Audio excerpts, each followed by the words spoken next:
ليه كوكاكولا الشركة الأولى في العالم؟ سنة 1886 القصة بتبدأ في مدينة أتلانتا في الولاية جورجيا مع الدكتور جون ستيس بيمبرتون. هو اسمه صعب شوية، صيدلي اخترع مشروب جديد عبارة عن مزيج من نكهة الكولا وأوراق الكوكا. كان بيمبرتون بيدور على مشروب جديد يبيعه في صيدليته، خلي بالك من كلمة صيدليته، وسمى المشروب بعد كده بكوكاكولا. في الوصفة بتاعة الكوكاكولا هتلاقي فيه حاجتين، أوراق الكوكا ونكهة جوز الكولا. صديق بيمبرتون كان اسمه مستر فرانك روبنسون، هو اللي صمم الشعار والخط المعروف لكوكاكولا، الاسم اللي احنا بنشوفه في كل الدنيا ده. 1888 بعد وفاة بيمبرتون، يعني الراجل مات على طول، اشترى رجل أعمال اسمه جريجز كاندلر حقوق وصفة والاسم الكامل لكوكاكولا. شاف انها فرصة كبيرة في المشروب وبدأ يسوقه بشكل واسع جدا. 1893 تم تسجيل علامة كوكاكولا التجارية بشكل رسمي. انت متخيلين من قد ايه؟ 1894 اول مصنع تعبئة زجاجات كوكاكولا تم افتتاحه في ولاية المسيسيبي، وده كان بداية تصنيع كوكاكولا في زجاجات، مش بس تقديمها في صيدليات. خلي بالك تاني من كلمة صيدليات. 1915 الشركة قدمت التصميم الشهير للزجاجة بتاعتها اللي هي الشكل بتاعها ده، اسمها كونتور، اللي بدأت واحدة من أشهر التصميمات في العالم في الوقت ده، ولحد دلوقتي على فكرة. بدأت كوكاكولا تنتشر عالميا وافتتحت فروع 1920 في كندا وكوبا وبنما وفرنسا وإيطاليا، وبدأت تغزو الاتحاد الأوروبي. بعد الحرب العالمية الثانية وفرت مشروب كوكاكولا للجنود الامريكيين في كل انحاء العالم، وده ساعد على نشر المشروب اكتر. استغلت الحرب واستثمرت بشكل كبير في الاعلانات. اعلاناتها كانت في الراديو، في التلفزيون، في الصحف، في المجلات. اشهر الحملات الاعلانيه بتاعتها طبعا اللي احنا كنا عارفينها هاف كوك اند سمايل، دايما بيعتمدوا على حته ان انت ايه، ان انت تفرح وتبقى مبسوط وانت بتشرب كوكاكولا. اشترت شركة كوكاكولا علامات تجارية تانية، ده الكلام ده كانت 1960، خلي بالكم.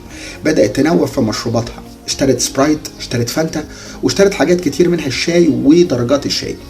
1982 اطلقت حاجه اسمها كوكاكولا دايت، وبدات تلعب شويه على جسم الانسان وان انت محتاج سعرات حراريه اقل عشان خاطر تبدا تنوع. بعد كده عملت حاجه اسمها نيو كوك سنه 1985. خلي بالك كوكاكولا مش بس بقت مشروب، لكن جزء من الثقافه الشعبيه. يعني ايه؟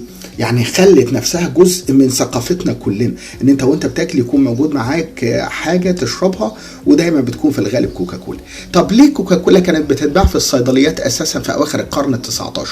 خلي بالك الصيدليات في الوقت ده في الولايات المتحده كانت تعتبر مراكز اجتماعيه مهمه، مش بس لبيع الادويه، يعني هم بيخدموها كحانه كده بيبيعوا بيها في كل حاجه. البيع مشروبات وخلطات صحيه. الصيادله كانوا غالبا بيبتكروا مشروبات جديده باستخدام الاعشاب والمكونات الطبيعيه، وكان الناس بيجوا للصيدليات مش بس عشان الادويه، لا لا لا لا لا، ده كمان عشان المشروبات المنعشه والخلطات الصحيه.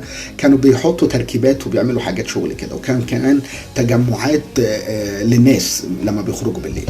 لما اخترع كوكاكولا المخترع بتاعها كان الهدف منها انها تكون مشروب صحي ومنعش. في الوقت ده كانت الناس مهتمة بالمشروبات اللي ليها فوائد صحية. خلي بالك كوكاكولا كانت بتحتوي على أوراق الكوكا وجوز الكولا، صح؟ دولت المكونين الأساسيين اللي احنا قلنا عليهم، اللي كان بيعتقد ان لهم فوائد صحية. بس خلي بالك برضو ان الحاجات ديت لو جيت بصيت هتلاقي انها منبه طبيعي، اصلا فيها جزء كوكايين. يعني ده كان في الاول. المشروب الصحي اللي بيمبرتون كان بيسوق لكوكاكولا في البداية على اساس ان هو منشط صحي، بيساعد على الهضم وبيزيد من النشاط. يبقى ديت كانت الفكره الاساسيه اللي موجوده عندنا، ان احنا نزود النشاط اللي موجود عندنا. الاعلانات الاوليه كانت بتركز على الفوائد الصحيه للمشروب. خلي بالك بداوا يلعبوا ماركتنج ازاي، وكانت بتعتبر بديل صحي للمشروبات الكحوليه، لان الحاج بيمبرتون كان مدمن كحوليات، وبالتالي كان عايز يلاقي مشروب يساعده ان هو يتخلص فيه من ادمانه على الكحول. سبحان الله. وكانت بتعتبر مكان للشباب اللي هي مين؟ اللي هي الصيدليات، عشان تاخد مشروب منعش وتدردش شويه، مكان للتجمع، كافيه بمعنى اصح. مع زياده شعبيه كوكاكولا بدا انتشارها خارج الصيدليات ووصلت للمطاعم والمحلات التجاريه. وخلي بالك بقى ده جزء من التسويق مهم جدا، اللي هو ازاي تفتح اسواق جديده للمنتجات بتاعتك وانت مش واخد بالك اصلا ان هي ممكن يكون لها اماكن تانية. كوكاكولا بتتباع في اكتر من 200 دولة حوالين العالم، وده بيخليها واحدة من اكبر واكتر العلامات التجارية انتشارا في العالم. هي مؤمن لدرجة ان لها بعض الاعلانات موجودة في خارج الكرة الارضية. حوالي 1.9 مليار مشروب من كوكاكولا بيستهلكوا يوميا على مستوى العالم، وده بيشمل كل العلامات التجارية التابعة لها زي فانتا وسبرايت ودايت كوكا اللي احنا قلنا عليهم قبل كده. كوكاكولا عندها اكتر من 500 علامة تجارية مختلفة من المشروبات. 500 علامة، يعني معظم الشاي والقهوة والحاجات اللي انت بتشربها دي هتلاقيها تحت الامبريلا بتاعت كوكاكولا اصلا. في سنه 2022 ايرادات شركه كوكاكولا كانت تجاوزت 35 مليار دولار، وده رقم ضخم جدا طبعا. ليه ضخم؟ عشان بيوضح مدى نجاح الشركه في الجزئيه الخاصه بالتسويق بتاعها لحوالي اكتر من 80 مليار دولار في اخر عام 2023. زجاجات كوكاكولا التصميم بتاعها اللي هو الكونتور اللي هو اللي عامل كده ده، ابتكروها سنة 1915 ولسه واحدة من أكتر الزجاجات انتشارا وتميزا ومعرفة في العالم كله. أنت متخيل كوكاكولا تأسست سنة 1886 وكنا قلنا ده قبل كده، يعني عندها أكتر من 137 سنة من التاريخ والنجاح.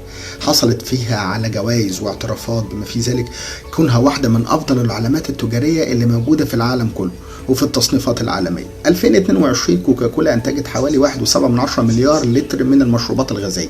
فين؟ في امريكا بس، وده رقم ضخم بيوضح مدى قوتها الانتاجية. عندها كباستي رهيبة جدا ان هي تقدر تنتج، عندها قدرة على ان هي اشتغلت على تحسين استدامتها من خلال برامج اعادة التدوير والحفاظ على المية.